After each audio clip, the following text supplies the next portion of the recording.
So now that the battery is charged a little bit, let's go on a quick software tour of the Kyocera Echo for Sprint.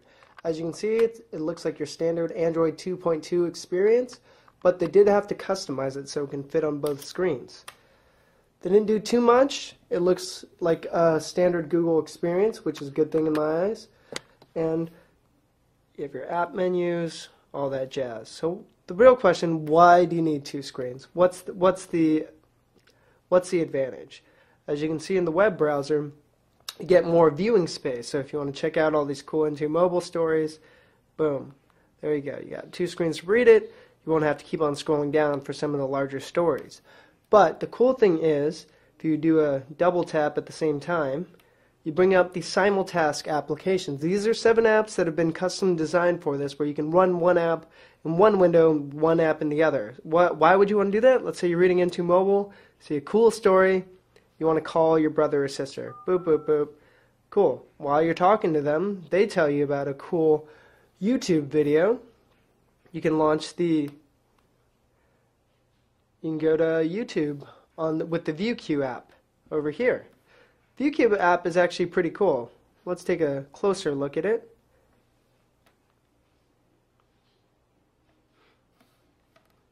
So as you can see there, you have your video playing on one window, and then you also have related videos, and you can queue up videos so you can just drag them and drop them over here.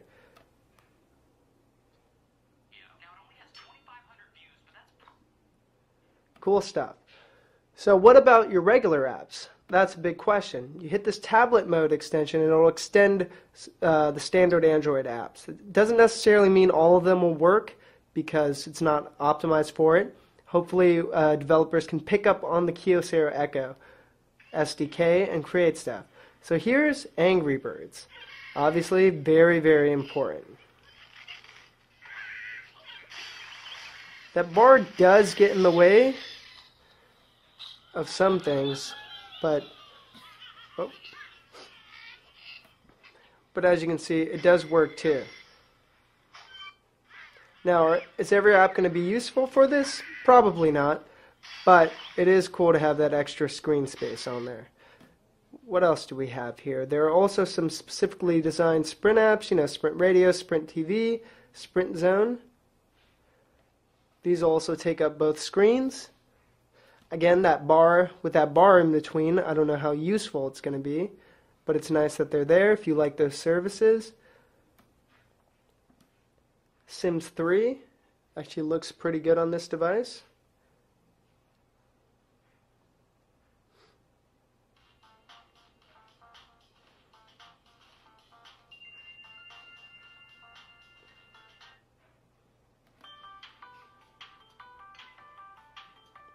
It's sort of a Nintendo DS-like experience.